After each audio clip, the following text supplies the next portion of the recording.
Kojul, lu mau infak nggak buat ini, buat mualaf baru nih? Nanti kalau mau transfer ke aku ya. Ingat 10% buat saya. Tahu? Jadi dia transfer ke saya potong 10% buat saya perpuluhan. Oke, ya. Ikhlas ya. Ayo transfer lo. Mau QRIS atau gimana?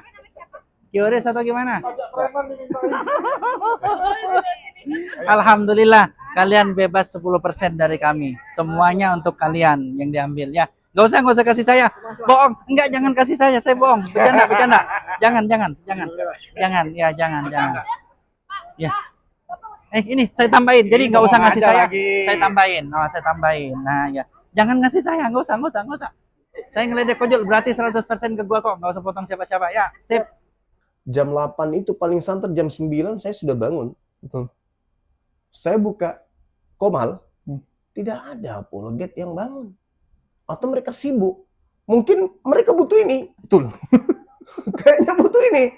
Karena begitu saya buka Komal pagi-pagi, saya cari mana ini Komal. Ya sering. Sekarang ini kok nggak ada yang buka. Iya. Siap bang. Tadi pagi, kemarin begitu terus.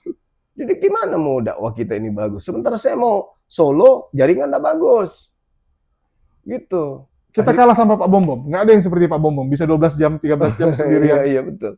Jadi ya teman-teman apologet. Dan bukan juga hanya apologet, Dinda. Siapapun, netizen kan juga ikut begadang. Mereka juga ikut tepuk tangan. Mereka juga ikut ribut, tertawa. Maka ini, mereka butuh ini.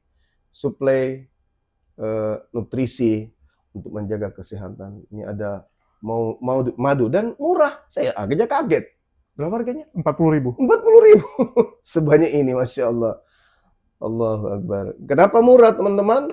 Karena beliau langsung connect dengan sumber, dengan penghasil madunya.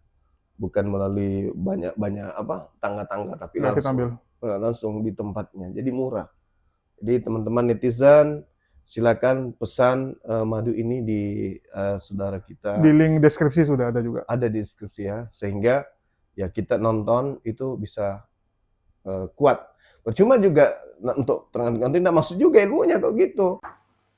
Assalamualaikum warahmatullahi wabarakatuh. Berjumpa lagi dengan HMC News ya, channel Portal Berita yang menyajikan informasi seputar dunia debat lintas agama secara tepat, cepat, akurat, dan terpercaya.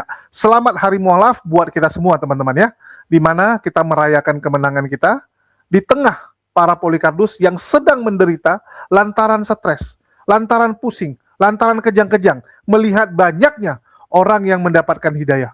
Yang lucunya teman-teman, hari Natal yang mereka anggap sebagai hari sukacita, hari yang berbahagia ya, bagi orang-orang Kristen, ternyata kemarin saat hari Natal malah dihiasi dengan emosi, malah dihiasi dengan amarah. Kenapa mereka bisa penuh dengan amarah?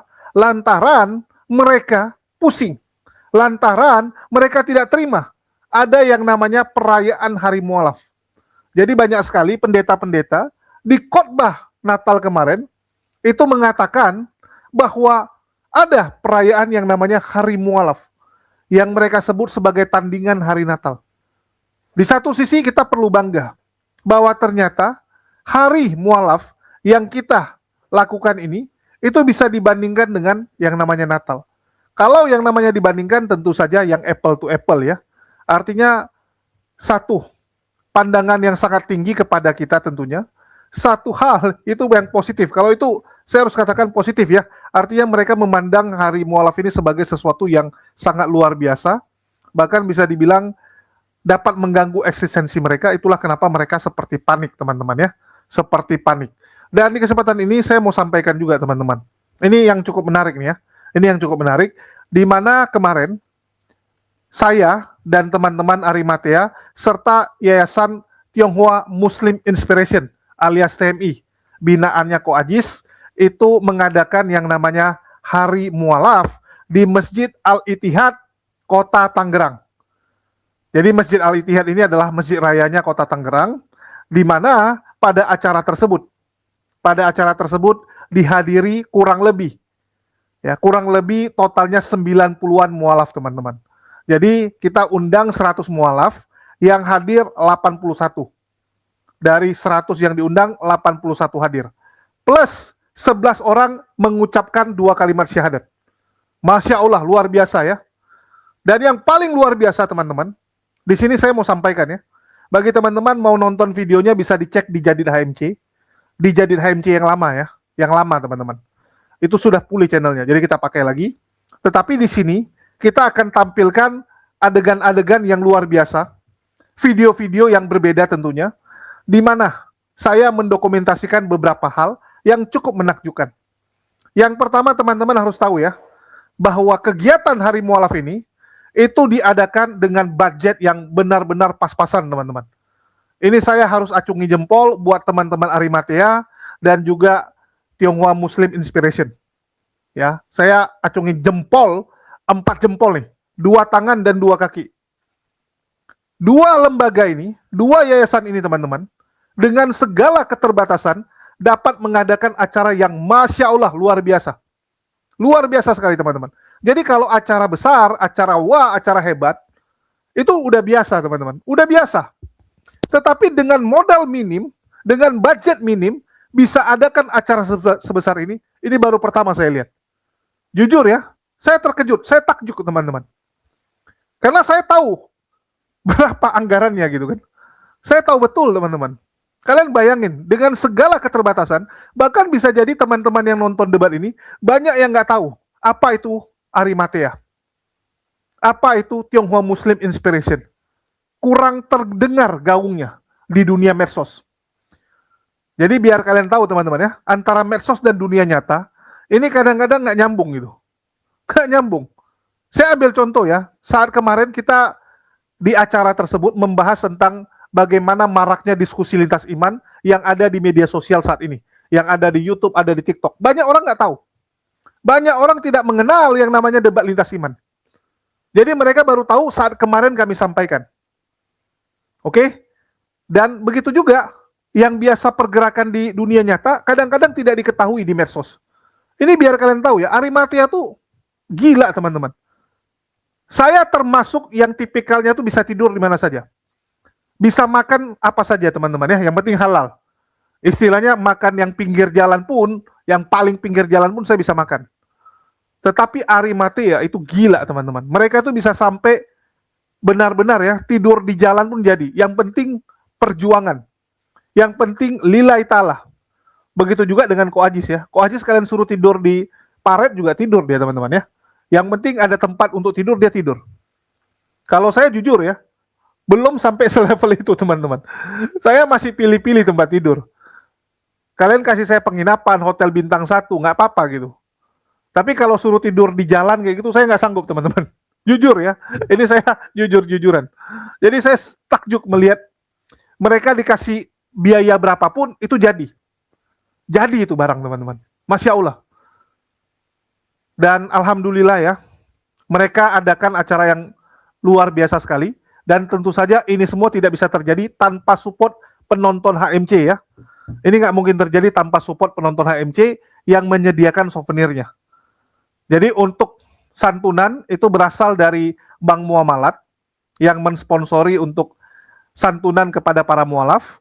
Sedangkan untuk pengadaan Qur'annya, jadi kita kasih souvenir, di mana di dalam souvenir itu ada Qur'an dan juga ada madu, teman-teman.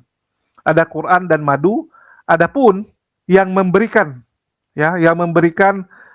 souvenir tersebut itu berasal dari 1, 2, 3, 4, 5, 6, 7, 8, 9, 10, 11, 12, 13, 14, 15. 15 orang penonton HMC ya, Masya Allah. Dari 15 orang penonton ini terkumpullah 100 mushaf Quran plus 100 madu. Hebat juga ya. Ini 15 orang aja, teman-teman ya. 15 orang saja. Cuman saya rasa nggak perlulah saya sebutkan namanya satu persatu ya. Nanti panjang sekali dan banyak yang keberatan juga namanya disebutkan. Dan di sini, teman-teman, kita saksikan aja ya bagaimana prosesi syahadat dan apa saja keseruan-keseruan yang terjadi kemarin. Yang tadi saya setengah jam ya. Oh,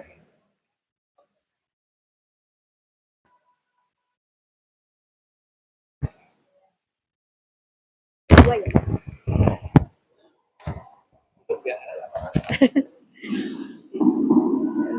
Pakai di bawah.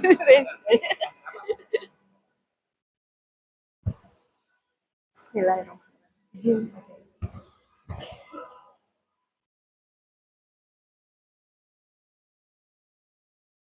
Bismillahirrahmanirrahim. Assalamualaikum warahmatullahi wabarakatuh.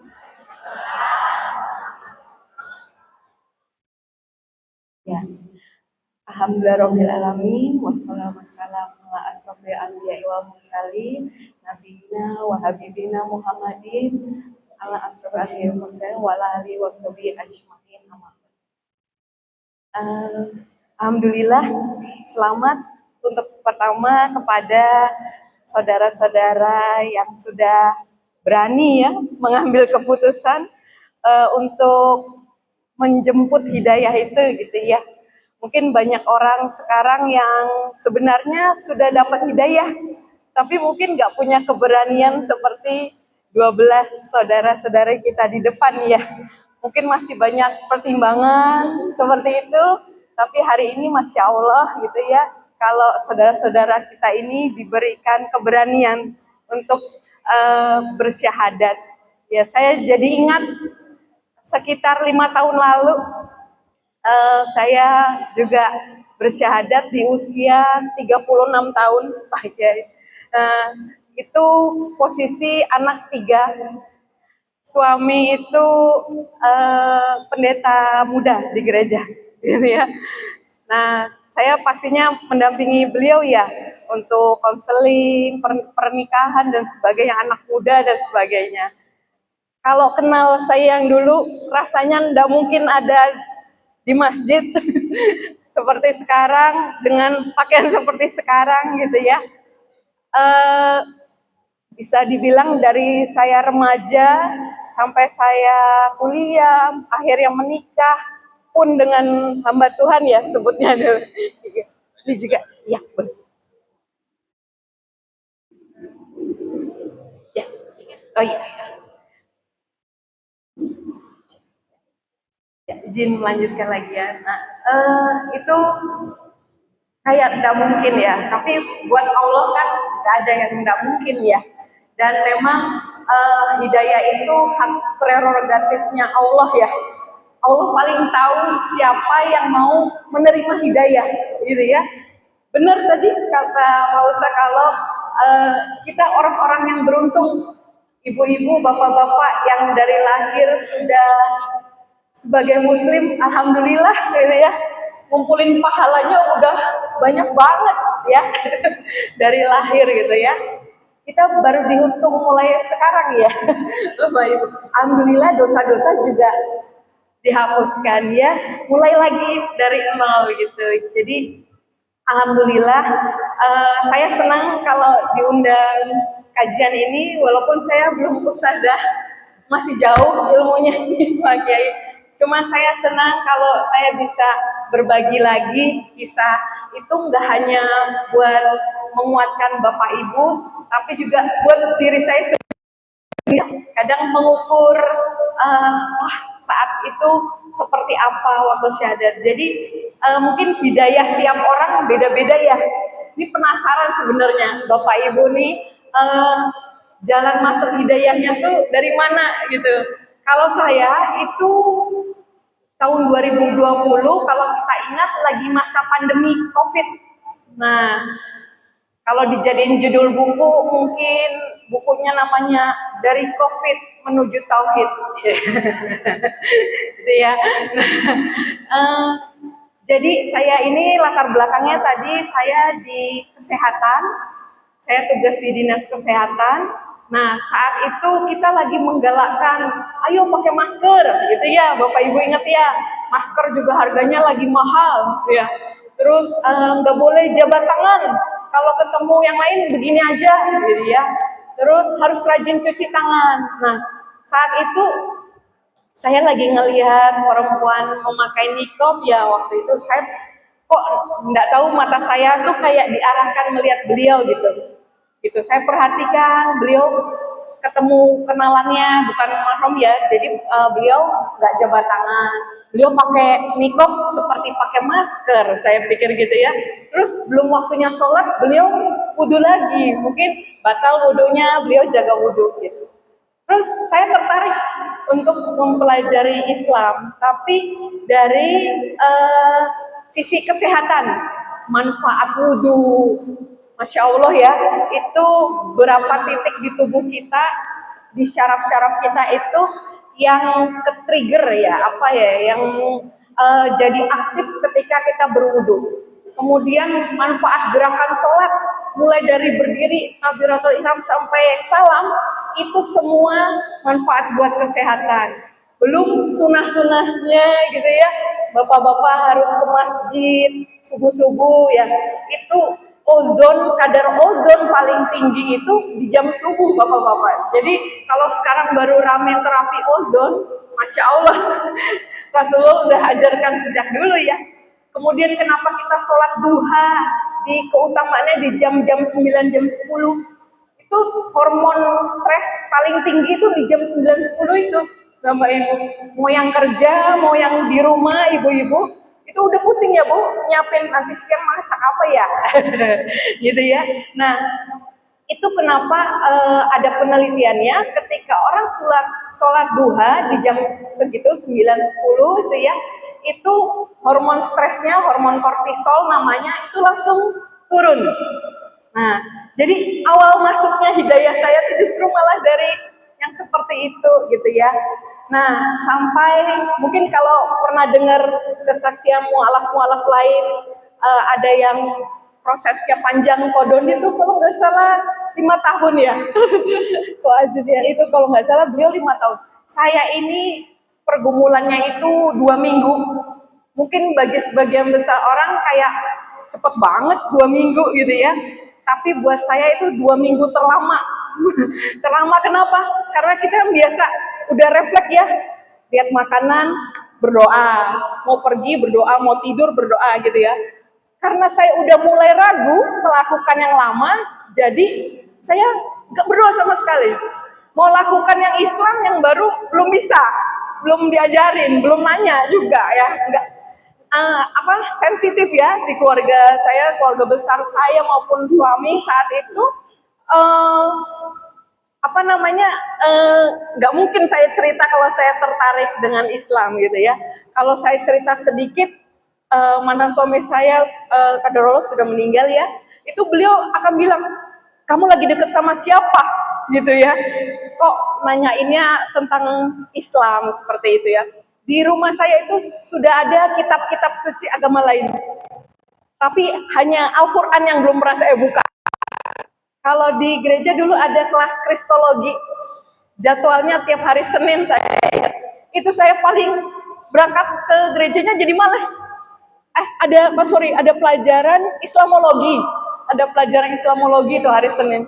Itu saya, nggak usah berangkat lah gitu, suka mikir kayak gitu ya. Bencinda, tapi kayak nggak usah lah gitu. Begitu pedenya dengan yang dulu gitu ya. Gitu. Jadi sekilas seperti itu, sampai akhirnya tadi saya bilang 2 minggu itu kayak sudah nggak terbendung. Saya tahu kalau saya bersyahadat pasti kemungkinan besar saya keluar dari rumah, saya pisah dengan 3 anak saya, kemungkinan itulah gitu ya, kemungkinan yang nggak kerja lagi. Kebetulan saya PNS di waktu itu sedang di Sudinkes Jakarta Barat, seperti itu. Tapi namanya ini Bapak Ibu yang merasakan ya, nggak bisa ya dibendung ya, mau ke depan nanti seperti apa ya udah gitu. Sampai saya pernah berpikir itu, teman saya waktu saya ceritain ya tadi, karena saya belum bisa sholat, saya cerita ke teman tujuannya supaya beliau jadi imam sholat saya ya, yang teman yang perempuan itu, beliau Allahu Akbar, senang dengar saya syahadat. Tapi habis itu mereka bilang, mikir nggak lo abis ini gimana? "Eh, kamu bakalan gini gini gini gini." Terus saya, iya, so what, saya bilang gitu ya. Kan kita punya Allah, tadi ya Ustadz bilang, kita punya Allah, Allah yang punya segalanya, Allah yang maha mengembalikan. Kata hadis, kalau kita kehilangan sesuatu karena Allah, Allah akan gantikan bahkan yang lebih baik gitu ya. Kalaupun Allah nggak gantikan, bagi saya lanjutkan, so what juga gitu ya, gitu ya. Kalaupun nggak kembalikan, ya udah, Allah itu sudah lebih cukup, lebih dari cukup buat saya gitu ya. Waktu itu saya dapat ayatnya dari Quran surat Saba, nanti mungkin teman-teman mualaf boleh catat ya. Quran surat Saba itu Quran surat ke-34 ayat 37. Mungkin buat saya yang saat itu sudah jadi ibu-ibu ya, itu dibilang, dan bukanlah hartamu dan anak-anakmu yang mendekatkan engkau kepada kami, tetapi orang-orang yang beriman yang melakukan kebajikan yang akan memperoleh balasan ya, yang surga, yaitu yang akan diberikan pada kita. Itu jadi kuat lagi saya. Mau saya nggak ada harta, mau dijauhkan dari anak-anak, ya udah gitu ya. Yang penting saya nggak kehilangan Allah. Nanti urusannya masing-masing kan sendiri-sendiri ya. Itu bahkan teman saya bilang, sejak hari saya syahadat, saya juga sudah haram untuk berhubungan dengan suami saya yang non muslim kan saat itu. Gitu. Saya masih ngumpet-ngumpet, benar seperti Iko Aziz juga. Waktu itu saya berdoa sama Allah, ya Allah, aku ketahuannya kalau aku udah selesai khatam baca Al-Quran aja ya, aku bilang gitu. Kenapa? Karena kan latar belakang keluarga saya penginjil, seperti itu, suami juga kan waktu saat itu ya, mantan suami saya seperti itu, jadi pasti kemungkinan akan disidang gitu ya. Tahu apa kamu tentang Islam misalnya gitu ya. Saya takut sampai salah menjelaskan, salah nanti memalukan Islam lah gitu. Jadi saya berdoa seperti itu, apapun apa yang ada di hati saya itu saya selalu cerita ke Allah dulu. Belum ke orang-orang lain, saya cerita Allah dulu gitu ya. Nah, itu dan benar Allah kabulkan. Waktu saat itu saya selesai baca Al-Qur'an terjemahan ya, belum bisa baca bahasa Arabnya. Itu saya ketahuan sama mantan suami saya, itu yang pertama ketahuan alat sholatnya doang. Nah itu masih dibuang aja alat sholatnya, HP saya dibuang, nggak bisa kontak dengan siapapun. Terus setiap jam sholat itu saya dibawa keluar, jadi di jalan supaya nggak sholat. Nah itu tapi Masya Allah ya, jadi ada teman saya juga ngasih buku fikih sholat. Nah itu sebenarnya bab tayamum tuh mau saya lewatkan karena di Jakarta nggak mungkin lah ya, nggak ada air gitu ya. Tapi entah tangan ini nggak bergerak untuk geser halaman bukunya. Jadi itulah saya pakai di situ. Saya walaupun di mobil itu saya tayamum, saya sholat dengan mungkin secara fikih nggak sesuai ya Pak Ustadz, kan bajunya belum juga bisa nutup. Saat itu saya cuman baru bisa pakai baju gamis sama kaos kaki. Kerudung belum berani gitu ya, belum berani. Seperti itu. Itu ketahuan pertama. Saya cuma ingat mungkin pengacara, teman-teman yang udah tahu tuh suka bilang, udah Allah kan ngerti, tiarap dulu aja, jangan kelihatan kalau sholat daripada nanti kamu diapa-apain. Tapi alhamdulillah saat itu saya dapat taufik hidayahnya itu justru jadikan sabar dan sholat penolong kita gitu ya. Kalau saya nggak sholat nanti siapa yang nolong saya gitu ya. Jadi saat itu mau kondisi seperti apa, alat sholat nggak ada, saya pakai bed cover dengan tutup seadanya lah ya, pasti masih nggak sempurna nutupnya. Itu saya tetap setiap jadi mungkin sebelum waktu azan saya udah wudhu. Pas azan kan harusnya kita sholat setelah azan ya Pak Ustadz. Itu tapi saya justru pas azan tuh saya langsung sholat. Kenapa? Karena saya belum bisa sholat. Saya pakai YouTube sebagai imam sholat saya. Jadi takutnya kalau berisik kedengeran kan bisa nggak jadi sholat. Jadi pas lagi ramai azan itu saya sholat sambil nyetel YouTube. Saat itu lagi pandemi, masjid pun di lockdown. Jadi nggak bisa sholat di masjid juga. Gitu. Saya syahadat juga nggak di masjid seperti Bapak Ibu gitu ya. Saya ke sekretariat Mualaf Center waktu saat itu. Sudah saya pertahankan seperti itu sampai akhirnya kedua kalinya saya ketahuan sholat lagi. Itu lagi mau sholat tahajud. jam 3 pagi. Biasanya saya ada tempat sholat di rumah yang nggak kena CCTV. Nah, kali itu saya pikir, lagi tahajud, kan lagi pada tidur. Saya sholat aja di kamar anak gitu ya, walaupun ada CCTV kan pada tidur, saya pikir. Tapi ternyata yang biasanya saya dengar ya, langkah kaki, walaupun udah rakaat keempat itu bisa saya ulang lagi, nggak jadi sholat, karena takut ketahuan ya. Nah itu saya nggak dengar sama sekali, tiba-tiba pintu kamar tuh dibuka, jegret gitu ya, terus lampu langsung dinyalain, dan itu mantan suami saya. Begitu lihat saya pakai mukena, ya sudah ya, bisa ditebak apa yang terjadi. Mungkin katanya ibu-ibu tadi ada yang udah sempet lihat YouTube ya. Nah itu saya diseret ke meja makan, terus habis itu mungkin beliau mengincar tadinya telinga ya, karena beliau tahu kalau telinga mungkin susah di visumnya ya, di kulit kepala. Tapi jangan ditiru ya bapak-bapak ya, nanti dikasih tahu kata dokter Ica di kuping nggak kena visum. Nah, itu tapi kan namanya tangan laki-laki besar ya, jadi jarinya tuh ada yang kena pelipis saya, terus saya dijedokin ke tembok lagi. Itu saya udah cuman bisa waktu itu zikirnya cuman 3 istighfar ya, astagfirullahaladzim, doa Nabi Yunus sama doa Nabi Ibrahim. 3 itu aja yang baru bisa saya sebutin. Itu saja di dalam hati saya. Mau ditanyain segala macam, kamu ini. Kan waktu itu saya pernah konsultasi ya sama adik saya yang paling kecil. Kan dia dokter.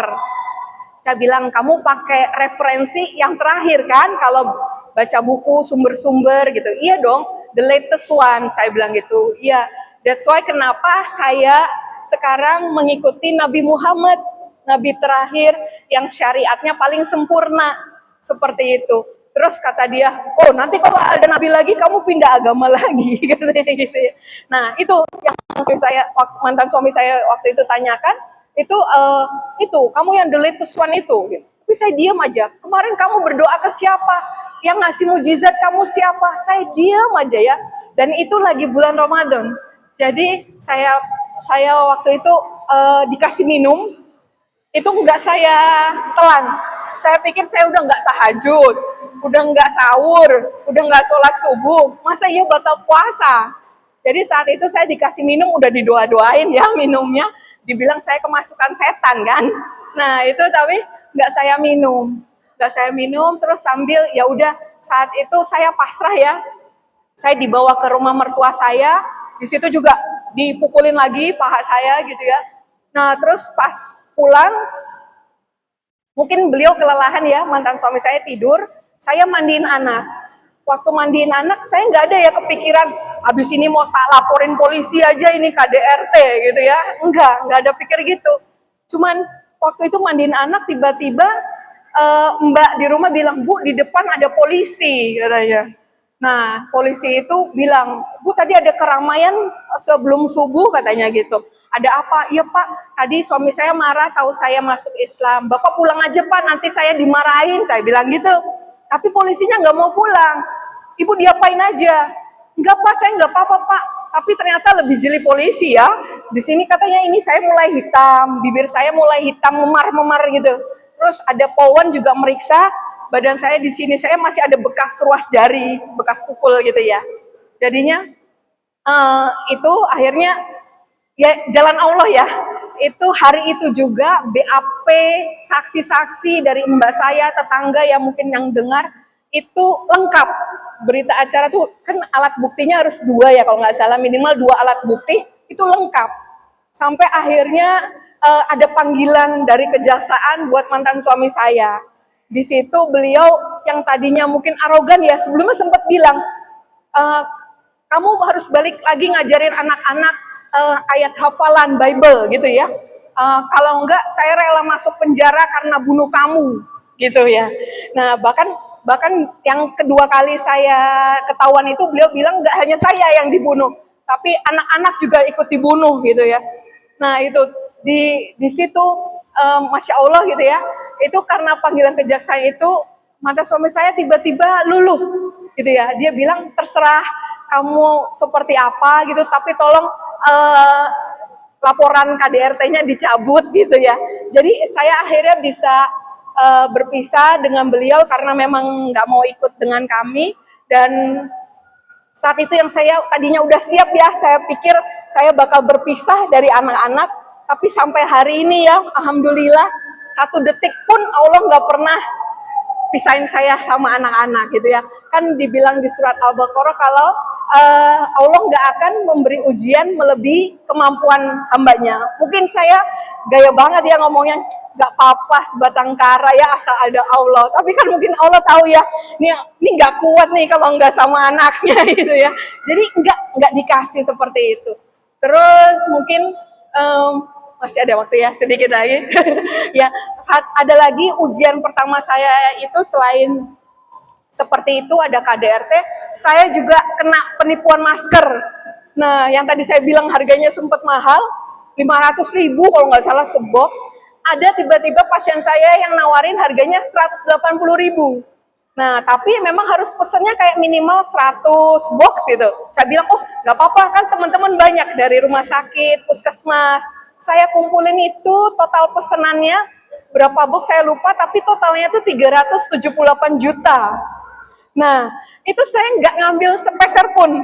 Saya sendiri cuma mesen 4 box, gitu ya. Kalau ada teman-teman transfer, padahal saya udah kasih nomor rekening yang bersangkutan langsung, tapi mereka bilang nggak kenal transfer ke Ica aja, gitu ya. Dan ternyata waktu ditransfer semuanya, barangnya nggak datang.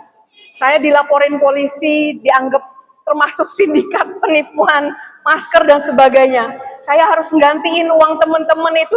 Terus terang nggak ada. Saya bawa sertifikat rumah kemana-mana di zaman COVID itu kan semua butuh cash ya. Jadi itu bank pun nggak ada yang terima. Gitu. Saya benar-benar saat itu saya cuma mikir, ya Allah, aku udah nggak punya apa-apa lagi. Bukan soal harta ya. Harta jelas nggak ada memang dari kemarin itu 378 juta. Soal nama baik, kepercayaan orang itu hari itu hilang ya. Mungkin kalau saya jualan lagi ini di kantor nggak ada yang mau beli lagi karena nanti barangnya nggak datang lagi gitu ya. Nah itu benar-benar saat itu ya, mungkin saya nggak tahu nanti ujian saudara-saudara di sini mungkin beda-beda. Tapi saat itu saya dapat kekuatan dari ayat Quran surat Fussilat, mungkin nanti boleh dicatat juga, Quran surat 41 itu ayat 30 sampai 32. Itu dikatakan barang siapa yang berkata Tuhan kami ialah Allah dan meneguhkan pendiriannya, gitu ya. Jadi mau tadi ya diajak balik lagi atau apa ya, mungkin tadi kalau nggak balik lagi nanti pekerjaannya dipecat atau mungkin ditinggalkan suami seperti saya. Nah itu tapi tetap teguh ya, istiqomah gitu ya, memegang pendirian, maka malaikat-malaikat yang akan turun dan berkata bahwa janganlah takut, jangan bersedih hati gitu ya. Berbahagialah dengan surga yang akan diberikan pada kita. Dikatakan kamilah pelindung-pelindungmu ya. Allah dan malaikat-malaikatnya jadi pelindung kita. Bukan waktu di akhirat aja, tapi nanti di dunia ini dan juga di akhirat. Dikatakan dan kamu akan menerima apa yang kamu inginkan dan yang kamu minta sebagai penghormatan bagimu. Saya baca sampai saya ulang lagi, nggak kebalik. Bukan kita yang menghormati Allah, tapi Masya Allah, justru Allah menghormati kita yang teguh berkata bahwa Tuhan kami ialah Allah gitu. Jadi di situ saya Masya Allah, saya belum tahu saat itu, belum tahu semua isi Al-Quran, tapi Allah kasih antara lain 2 ayat itu aja ya, yang akhirnya menguatkan perjalanan saya ke depan. Masih panjang ya, baru 5 tahun ini. Nah nanti kan kita dihitung terakhir ya, semoga kita bisa tetap istiqomah. Tadi kata Pak Ustadz juga supaya kita tetap kafah ya, masuk Islam secara kafah. Dibilang saya ngerasa aturan-aturan dalam Islam itu tidak memberatkan. Ibaratnya anak sekolah itu dikasih kisi-kisi sama bu guru waktu mau ujian. Kalau anak kita dikasih kisi-kisi ujian kan tenang ya Bu, insya Allah 90% lebih lah nilainya bakal bagus, ya enggak?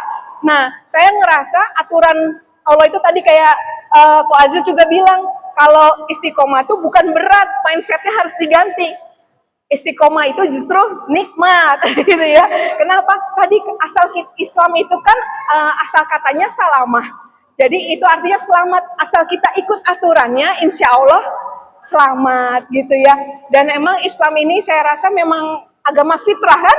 Kita fitrahnya ini ya seperti ini, pasti mencari yang benar, pasti mencari yang santun ya, sopan ya, seperti ini. Jadi saya ngerasakan seperti itu, dan memang kita ini terakhir ya, mungkin ini sepanjang saya sudah 5 tahun ya di sini di dalam Islam ini, yang saya rasakan gitu ya, memang kalau kita itu kan diciptakan, manusia itu diciptakan untuk beribadah. Seperti barang-barang apa yang ada, diciptakan semua ada tujuannya. Nah, ketika itu memang tujuan kita untuk beribadah, harusnya kita enjoy ya, waktu ibadah nggak terasa berat. Nah, tapi kenyataannya kan kadang sekedar menggugurkan kewajiban, ya. Sholat kayak ya udah rutinitas gitu. Nah, nggak merasa sebagai seperti waktu tadi saya ngumpet-ngumpet. Aduh ya Allah, terima kasih saya bisa sholat asar, mudahkan saya nanti sholat maghrib ya Allah, gitu ya. Ya itu pas perjalanan ke sini bisa hilang itu, rasa itu tuh hilang. Nah, di situ saya biasanya perbanyak sholat taubat, istighfar, muhasabah diri ya, minta ampun sama Allah, karena biasanya itu ada dosa-dosa yang kita nggak sadarin ya. Mungkin kalau dosa besar kita udah langsung alergi ya, langsung kan nggak boleh gitu ya. Tapi kalau dosa yang di dalam hati itu loh ya, dosa iri hati, ria, seperti itu yang akhirnya lama-lama mengotori hati kita. Jadi nanti ibadahnya nggak nikmat lagi. Nah, mungkin itu buat bekal sedikit gitu ya dari apa yang saya alami kemarin ini, ya semoga itu bisa bermanfaat buat, terutama buat teman-teman yang baru bersyahadat hari ini ya. Kita semua tadi langsung ikut mendoakan ya ibu-ibu ya, semoga semuanya istiqomah dalam Islam ya, sampai kita dipanggil lagi. Insya Allah tadi kata Pak Aziz juga, kita ketemu lagi di surga saling mencari. Mungkin itu yang bisa saya sampaikan. Wallahu a'lam bishawab. Mohon maaf kalau ada salah. Wabillahi taufiq wa hidayah. Wassalamualaikum warahmatullahi wabarakatuh. Pas ya 10.35 tadi kata Ko Aziz. Iya, saya kembalikan ke MC dulu ya Bapak Ibu. Masih dokter Inca. Ya. Izin, oke. Bismillahirrahmanirrahim. Assalamualaikum warahmatullahi wabarakatuh. Takbir. Harus semangat ya, teman-teman yang baru saja bersahadat, harus semangat dalam menjalankan syariat Islam. Oke, baik, kita mulai ya. Bismillahirrahmanirrahim. Alhamdulillah wa syukurillah wa la hawla wa la quwwata illa billah. Asyhadu an la ilaha illallah wa asyhadu anna Muhammadan abduhu wa rasuluh. Rabbi shrah li sadri wa yassir li amri wa hlul 'uqdatam min lisani yafqahu qawli, ma ba'd. Alhamdulillah, mohon izin Bapak Kiai, para tokoh, para ikhwan dan akhwat sekalian. Alhamdulillah, Al-Fakir Iwan Setiawan. Kami aktif di sebuah lembaga dakwah bernama Forum Arimatea, yang mana lembaga ini sudah eksis sejak 2003. Ya, ketika itu para ulama yang ada di ibu kota berpikir bagaimana ada sebuah lembaga yang dibentuk untuk berdakwah kepada non-muslim. Yang pertama, yang kedua, menjaga akidah kaum muslimin jangan sampai dimurtadkan. Ya, menyampaikan Islam dan juga mencegah pemurtadan. Nah, itu fungsi dari lembaga kami, Forum Arimatea. Alhamdulillah, saat ini Arimatea menggagas sudah tahun ke-7 yang bernama Hari Mu'alaf Sedunia. Ya, nanti dicek di TikTok, di YouTube, di Instagram, lagi rame membahas tanggal 25 Desember menjadi Hari Mu'alaf Sedunia. Padahal kalau di kalender apa? Natal, ya. Nah, ketika awal teman-teman membentuk ini, ketika itu diawali di Makassar, ya mungkin teman-teman yang ada online ini biar tahu kronologisnya. Di Makassar kita mengadakan setiap tanggal 25 Desember kegiatan tentang kemualafan. Nah, ketika 2018 kita buat acara ketika itu Adventure of Hidayah, ya. Jadi mengundang beberapa orang mualaf, ada 2 mualaf, satu saya sebagai pembicara dari Yamatea. Nah, yang satu mahasiswa beragama Kristen. Ini tumben Arimatea mengundang pembicara Kristen. Saya bilang, lah, kok jadi pembicara Kristen acara keislaman seperti ini? Emang dia mau syahadat? Belum sih, nah, kata ketua Arimatea, belum sih. Nah, tapi mau nggak kalau misalnya ini saya tawarkan syahadat? Ya natural aja, saya nggak mengiyakan, tidak juga menolak, silahkan aja. Sudah, begitu dia ngisi materi, saya perhatikan. Anak muda ini mengikuti setahun sebelumnya acara Zakir Naik. Begitu antusias, begitu dia paparkan tentang Islam, ya. Setelah dia ikut acara Zakir Naik, dia betul-betul akhirnya searching, ya, di Google tentang Islam semua, dia searching. Dari waktu ke waktu tambah yakin dia tentang Islam. Nah, saat saya ceramah pembicara terakhir, saya tanyakan sama dia, tadi saya lihat Anda tidak ada kebencian sedikit pun terhadap Islam. Pertanyaan saya, berapa persen sekarang keyakinan sama Islam? Dia bilang, 100%. Lah, kalau sudah 100% mau bersyahadat? Dia ambil mic, langsung dia teriak, saya mau. Lantas dia pegang matanya, dia nangis. Dia nangis. Saya bilang, takbir, satu ruangan itu, ya. Ketika itu di warung abnormal, kayak kafe gitu, ya. Wah, semua takbir semua di situ. Dia nangis, saya minta ketua Arimatea yang mensyahadatkan. Jadi begitu naik ketua Arimatea pakai tongkat 2 karena baru kecelakaan, naik di atas, lantas anak muda ini juga naik di atas, dua-duanya nangis. Nah, dari situlah ya kita momennya berkesan, betul-betul sakral, karena biasanya tanggal 25 Desember dia merayakan Natal, tapi malam itu malah dia bersyahadat. Akhirnya tahun depan kita buat lagi tentang mualaf lagi, rame lagi yang datang. Tahun depannya buat lagi, tambah rame. Akhirnya kita bilang, udah, kita putuskan, kita ngadain namanya Hari Mualaf Sedunia. Dan alhamdulillah dari waktu ke waktu sekarang ini tambah lama tambah viral. Kemarin ada kontra dan pro dan kontra ya tentang Hari Mualaf Sedunia. Kenapa tanggal 25 Desember?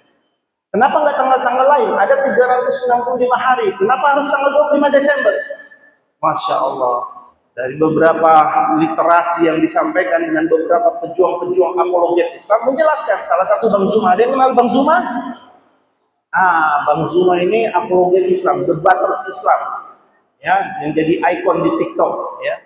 Nah, dia mempertahankan ini sangat strategis untuk dakwah, karena satu-satunya agama di muka bumi yang mengatakan Allah punya anak, itu hanya Kristen, dan tanggalnya ditetapkan hari lahirnya Tuhannya itu tanggal 25 Desember. Nah, lantas dikatakan sama Bang Zuma, coba lihat surat Maryam. Nanti dicatat ya Bapak Ibu ya. Surat Maryam ayat ke-88 sampai 92. Itu menjadi hujah kita. Ya, yang manakala di situ dikatakan hampir-hampir langit runtuh, bumi terbelah, gunung-gunung hancur. Manakala ada sekelompok orang yang mengatakan Allah punya anak. Ya, ini kalimat sangat spektakuler. Begitu marahnya Allah gitu. Hampir-hampir langit runtuh, bumi terbelah, gunung-gunung hancur. Ya, saking marahnya Allah. Tapi umat Islam semuanya tenang-tenang saja. Setiap tanggal 25 Desember tidak ada kerisauan. Oh, mereka menjalankan ibadahnya, silahkan. Tapi tidak ada kepikiran di pikirannya bagaimana orang-orang ini bisa bersyahadat masuk Islam. Makanya adalah momen yang kita gunakan. Ayo selamatkan saudara-saudara kita yang belum mengenal Islam. Dakwahkan kebenaran Islam. Agama itu Bapak Ibu ya, tidak hanya sekedar keyakinan. Oh, saya yakin agama saya Kristen. Saya yakin, pegang yakin benar. Jadi agama bukan sekedar keyakinan. Ya, keyakinan itu harus berdasarkan dengan kebenaran. Dan kebenaran itu dia terbuka untuk siap diuji. Islam sangat terbuka, siap diuji. Al-Quran, berapa banyak orang yang menguji? Berapa banyak profesor, dokter menguji Al-Quran? Ini dahsyat. Ya, banyak orang non-Muslim yang menganggap Islam itu Al-Quran itu adalah menjiplak Bible. Ya, itu kan karangan Muhammad, menjiplak Bible. Sampaikan, tadi ternyata Dokter Karisa menyampaikan di sini. Saya di sana Pak, tak tahan saya dengar. Air mata saya tumpah. Terus terang, saya ini baperan ya. Karena berapa kali saya nangani mualaf, kisahnya sama seperti beliau.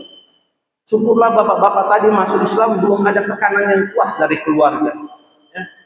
Kami nyelamatin bagaimana di NTT seorang wanita lari ketakutan masuk Islam, ketakutan takut dibunuh sama keluarganya. Ngomong saya, kebetulan saya ada bertamu ke seorang ustadz itu ditelepon, Pak Ustadz, ini ada orang masuk Islam lari ke rumah saya, lagi sembunyi, keluarganya lagi nyariin. Bagaimana caranya bisa keluar dari sini dengan cara aman? Gitu. Coba Bapak Ibu, Pak saya ada di situ dan saya sejak 2004 sudah nangani tentang mualaf. Orang masuk Islam, orang keluar dari Islam, yang murtad juga, keluarganya minta tolong sama kami. Gitu. Nah pas saya di situ langsung insting saya bekerja gitu. Loh, Ustaz, gampang kalau ada mau menyelamatkan wanita seperti itu. Ustaznya bingung, gimana cara keluar dari kampungnya bisa dalam keadaan selamat itu bagaimana? Sedangkan dia dicari-cari. Sederhana Pak Ustaz. Suruh wanita itu pakai jilbab dan pakai cadar. Nah ini tips ya, Bapak Ibu, pakai cadar. Nanti boncengan atau sama muhrim atau siapalah ya, keluar dari kampung itu pakai cadar. Nggak mungkin orang pakai cadar disuruh berhenti buka cadar, nggak mungkin. Itu cara menyelamatkan diri. Oh iya juga ya. Maka masya Allah malam dan keluar malam hari gitu ya, keluar malam hari. Pada maghrib baru keluar. Akhirnya dia jalan ke kota selamat. Padahal orang tuh satu tiap rumah tuh digedor, dicari. Alhamdulillah akhirnya selamat. Ya, ini pembelajaran buat kita. Mualaf itu sedih. Ya, banyak sekali ujian-ujian para mualaf. Jadi Bapak Ibu, saya waktu tidak panjang, ya, saya mau sampaikan satu hal. Sangat rugi besar orang yang diberi hidup hanya satu kali. Hidupnya juga hanya sebentar. Kita ini cuma sebentar di muka bumi. Lantas waktu yang sebentar itu tidak digunakan untuk berdakwah. Maka sangat rugi. Sampaikan kebenaran Islam. Ya, Anda punya keluarga yang baru masuk Islam, belajar Islam yang istiqomah, belajar Islam secara kafah, ajak keluarga Anda untuk juga bergabung dalam Islam. Ya, tadi para mualaf, barang siapa yang bersyahadat, maka telah gugurlah dosa-dosa terdahulu itu dihapuskan oleh Allah Subhanahu wa taala.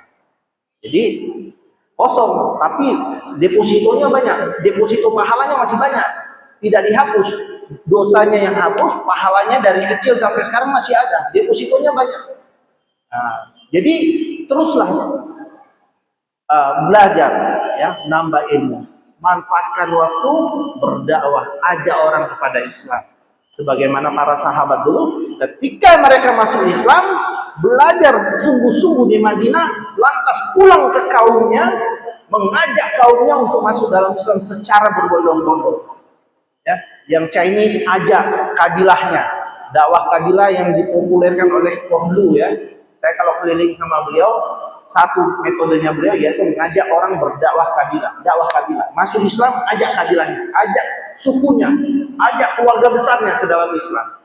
Ya, kita nggak ingin punya anak itu nanti misalnya ya rumah kebakaran, anak kita lagi tidur, mau nggak kita Pak, kenapa nggak diselamatkan anaknya? Itu rumah kebakaran. Bapaknya bilang, enggak, kasihan, lagi tidur anak saya. Mau nggak kayak begitu? Kan nggak mungkin. Pasti kita mau menyelamatkan. Bagaimanapun caranya, dobrak rumahnya, angkat untuk selamatkan. Sama Bapak Ibu, ini filosofi. Mau nggak keluarga kita, orang yang kita sayangi, ibu bapak kita, anak kita, nanti di akhirat dibakar selama-lamanya di nerakanya Allah Subhanahu wa Ta'ala? Mau nggak?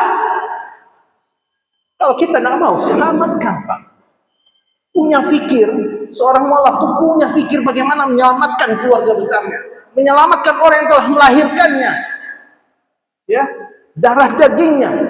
Fikir Pak, selamatkan keluarga kita dari azabnya Allah Subhanahu wa Ta'ala.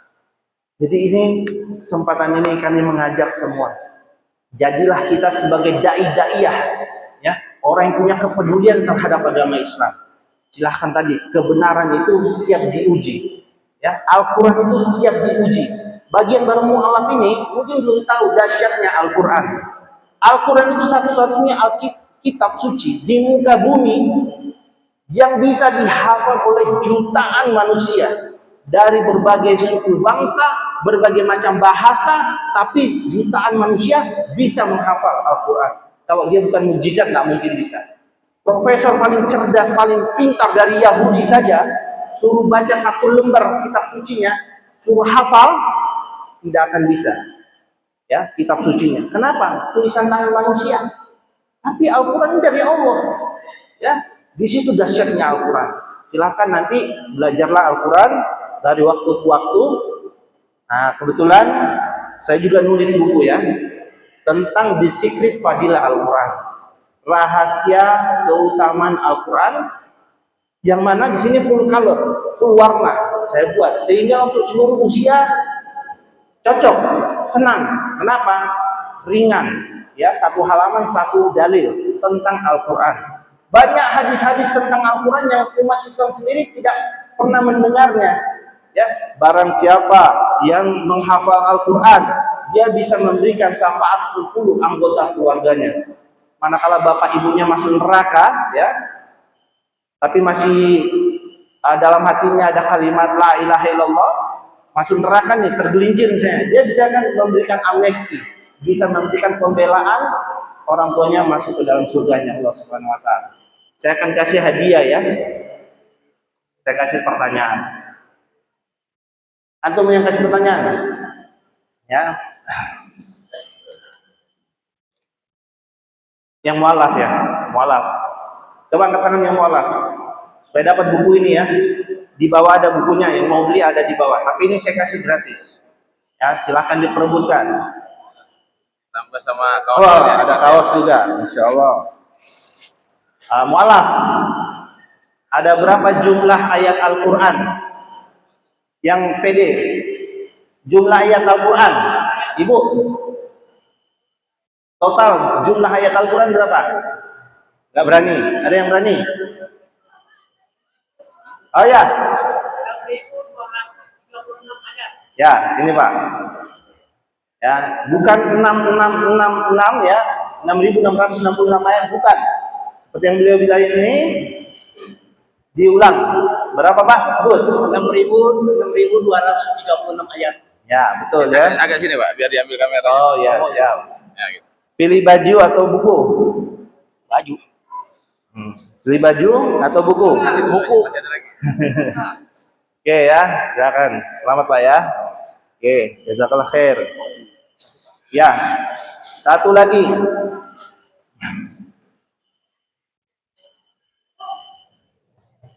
Kenapa kita harus berdakwah kepada non-muslim? Jawaban sederhana aja. Kenapa? Ada yang bisa jawab?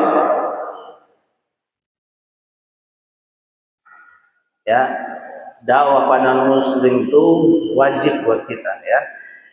Kewajiban untuk menyampaikan Islam, walaupun satu ayat. Ya, saya Pak, Bu, tidak menguasai banyak ayat-ayat. Saya lemah di dalam menghafal. Tetapi keinginan saya untuk berdakwah itu besar. Saya keliling Indonesia, ke sana kemari, buat program untuk dakwah, menguatkan akidah kaum muslimin, mencegah umat Islam jangan sampai murtad. Ya, tapi saya lemah dalam dalil-dalil. Apa yang saya lakukan? Pertama, berbagi informasi tentang Islam. Bisa lewat media sosial, share, ya, di Facebook, Instagram. Jangan sungkan Pak, ada teman kita Kristen, kirim dalil-dalil tentang kebenaran Islam. video-video tentang Islam, ya. Nah, yang satu lagi, apa mukjizat terbesar dua nabi ya? Mukjizat terbesar Nabi Musa dan mukjizat terbesar Nabi Muhammad. Ayo, siapa yang berani jawab? Ya, Ibu. Apa jawabannya?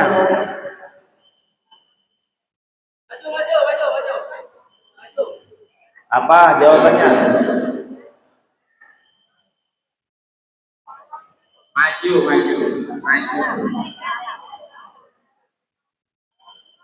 Nabi Musa mukjizat terbesarnya apa? Ya, sudah. Oke.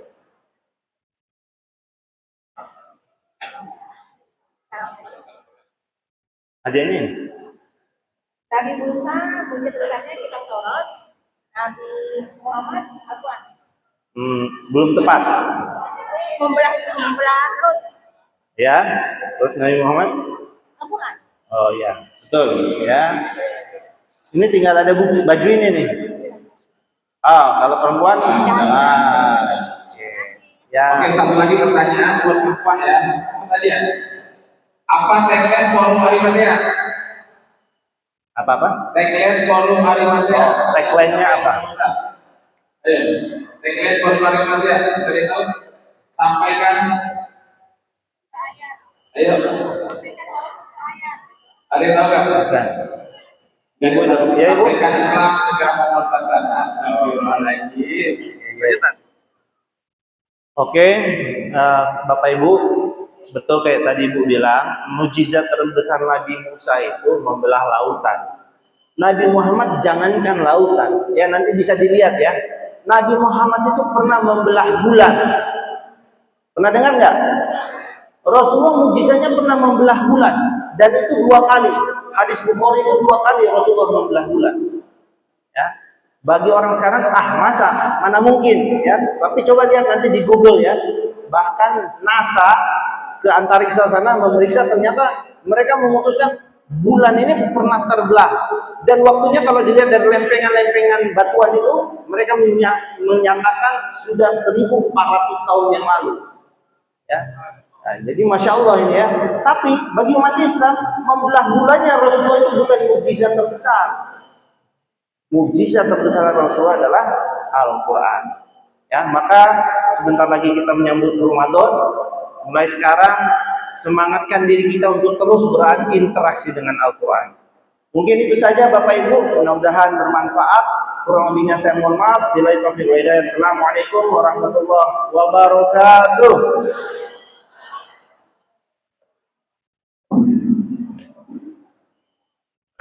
Terima kasih, Ustaz. Ya.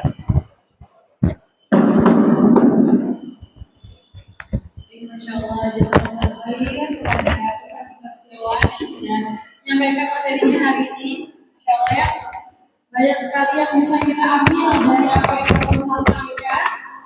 Semoga bisa bermanfaat untuk kita semua. Bisa apa ya? Bisa menjadi apa yang bisa kita buat dari berbagai kesempatan. Baiklah, terima kasih sekali lagi acara ini saudara kerjasama yang baik dari Masjid Al-Ittihad. Terima kasih banyak untuk seluruh pengurus dan ketua DKM dan seluruhnya. Yang kedua, terima kasih untuk proyek pemalas. Yang ketiga, Ke Haji Taufik. Coba ditanya. Yang keempat, dari Mualaf Center Masjid Agung Al-Ittihad yang dipimpin oleh Bapak Kiai Ahmad Yakin. Terima kasih banyak Bapak. Oke, untuk acara selanjutnya kita akan simbolis pemberian santunan mungkin dari PMM dari Masjid 5 menit yang lalu. 5 menit lagi. Bisa kan? Bisa kan? Makanya kalau aneh bisa, ente bareng aneh bangkit sendiri. Yang nggak mau bangkit itu terserah. Aneh ngajak yang lain. Oke, baik.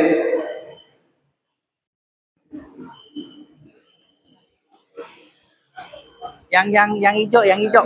Yang hijau semua 11. Semua hijau, bukan biru, hijau. Sini. Minta tolong kasih saya. Waduh, telat. Hah?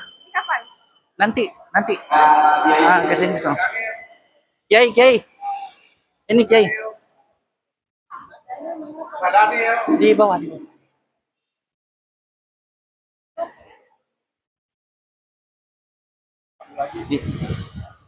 Oke. Taruh sini nanti saya ambilkan buat beliau.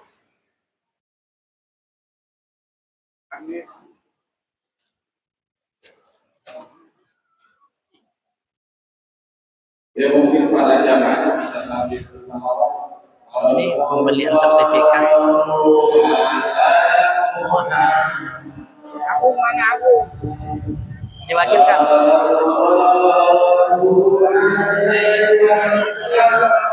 Tinggal nih.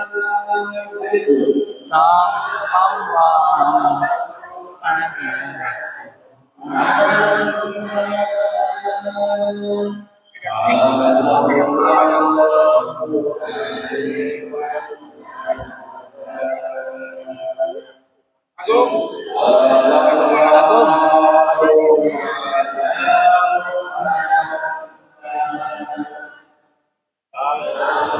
Yai, habis ini antum ya, simbolis ya.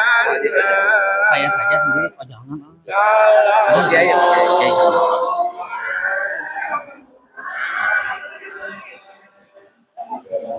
Ini Pak Kiai dari BNN. Foto.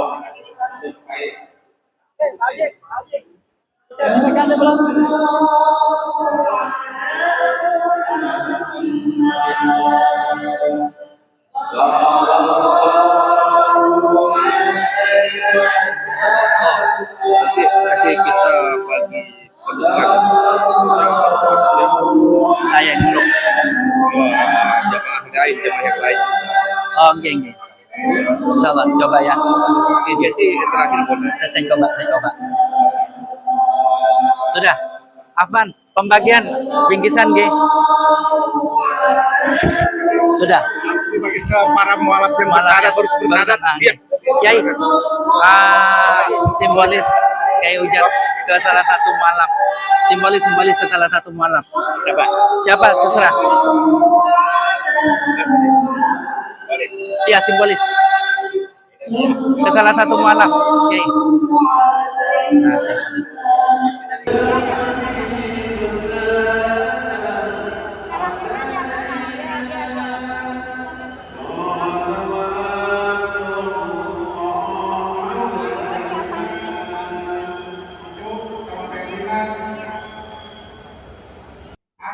Ya bro. Ya, gimana? Inilah Ketua Panitia Hari Mualaf Hari Matea Jabodetabek. Hari Mualaf Sedunia. Selamat Hari Mualaf Sedunia buat teman-teman semuanya, buat apologet Islam Indonesia, buat semua apologet Islam. Ya, jadi ceritanya sejak kapan Bang Sincan jadi ustaz? Nah, itu dia, aku juga bingung. Gua mau ustaz KW, bro, bukan jadi ustaz beneran. Cuman Jadi sejak kapan jadi Islamnya? gue baru 2 tahun lah. Baru 2 tahun gue. Baru 2 tahun Iya, jadi Ustaz KW. iya, udah jadi ustaz KW. Lu mau nanya apa tadi, bro? Antri sembako. Hah? Ya, kita hari ini kita kasih santunan untuk 80 mualaf. Ini terima kasih juga buat Jadid HMJ ya. HMJ lu juga keren banget. Ini satu-satunya mualaf yang nggak pernah disantunin tapi nyantunin mulu. Keren banget, Bos. Keren sumpah. Yuk, ini mau lihat nggak muka-muka nih, muka-muka mualaf-mualaf kita nih. Nah, ini. Muka Islam. Apa ya, emang? Mau wawancara satu orang? Gimana? Yang mau diwawancara siapa? Ah, ini ibu ini. Ya. Ibu, Bu, kami dari Jadid HMC nih, Bu. Gimana Bu mendapat santunan dari teman acara Hari Mualaf Dunia, Bu? Ya, bahagia. Hah? Senang. Bahagia, Bu. Ibu mualaf udah berapa tahun nih? Saya baru 6 bulan. Hah? 6 bulan. Baru 6 bulan, Bro. Baru 6 bulan. Ini sama anaknya semuanya? Sama, ya.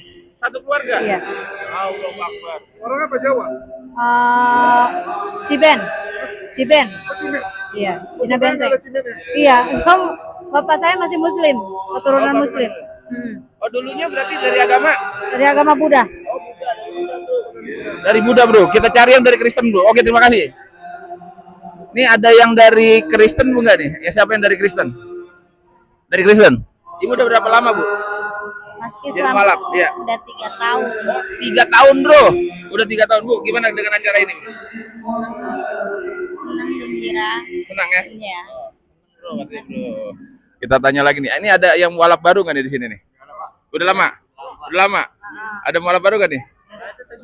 Ini mualaf baru ada nggak nih mualaf baru nih? Mana? Hah? Yang baru di belakang semua? Oh, ini mualaf-mualaf udah lama semua, bro. Tapi nggak apa-apa, kita wawancara, Be. Gimana, Be? Dengan acaranya Hari Mualaf Dunia yang diadain sama Masjid At-Tihad dan Forum Marimatea sama HMC, Be.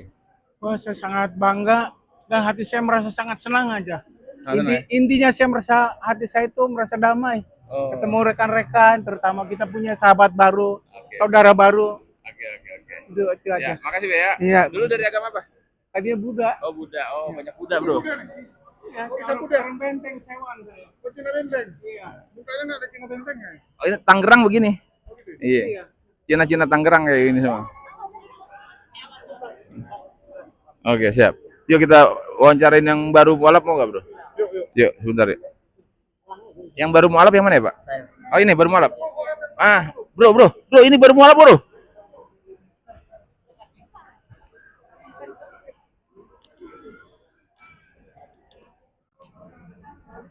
Hei, bro, sini, bro.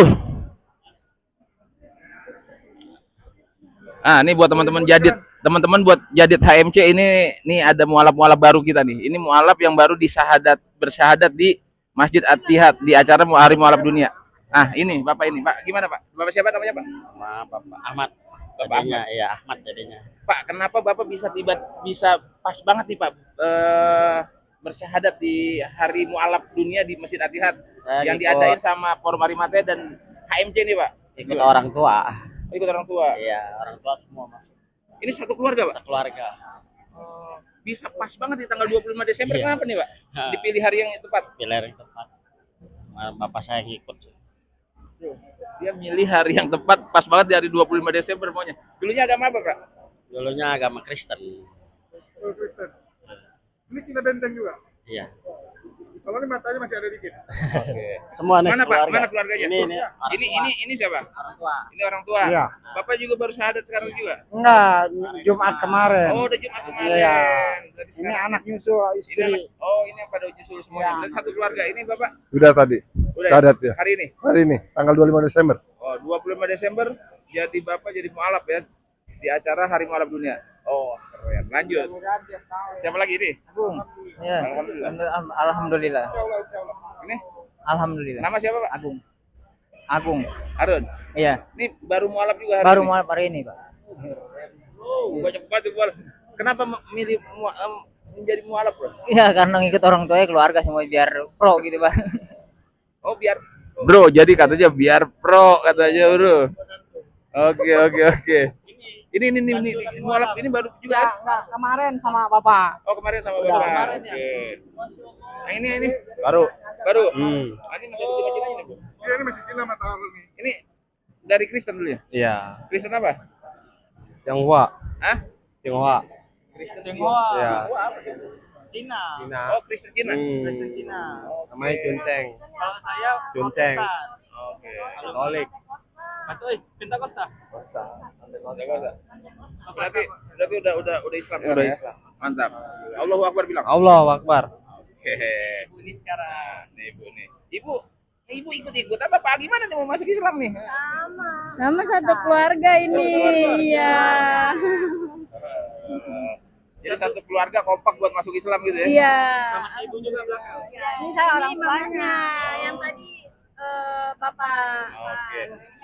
Bu, doain HMC ini biar bisa ngasih santunan terus-terus nih, Bu. Nih, ini mualaf yang nggak pernah disantunin tapi nyantunin terus. Kita doain deh, Bu ya. Iya. Biar tahun depan bisa ngasih santunan lebih besar lagi. Amin. Amin ya rabbal alamin. Cakep. Thank you. Tapi selalu memberi santunan luar biasa ya. Oke, Bro. Sini, Bro. Sini. Bro, sini dulu. Lu lihat bro. Gua ditulis Ustadz, ini gua mau klarifikasi bro ya. Gua bukan ini si lu kagak jelas ini. Gua bilang gua tuh Ustadz KW bukan Ustadz beneran. Ini tuh Ustadz Sinchan, bahaya bro. Bahaya banget kalau yang ini, ya ini nih Ustadz beneran. Nah ini sekjen Arimatia terbaik pokoknya. Itu gua, tapi bukannya Ustadz, gua kiai. Bilangin ya semuanya, lu bilangin semua teman-teman di TikTok apa di YouTube bilangin, ya gua bukan Ustadz, gua kiai ya, oke. Oke, terima kasih semuanya ya. Terima kasih semuanya.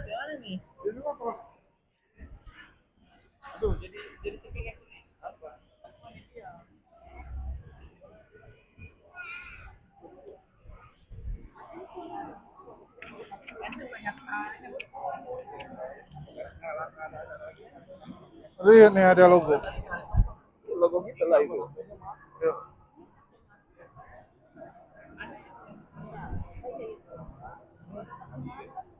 Kasih lihat satu lagi apa madunya?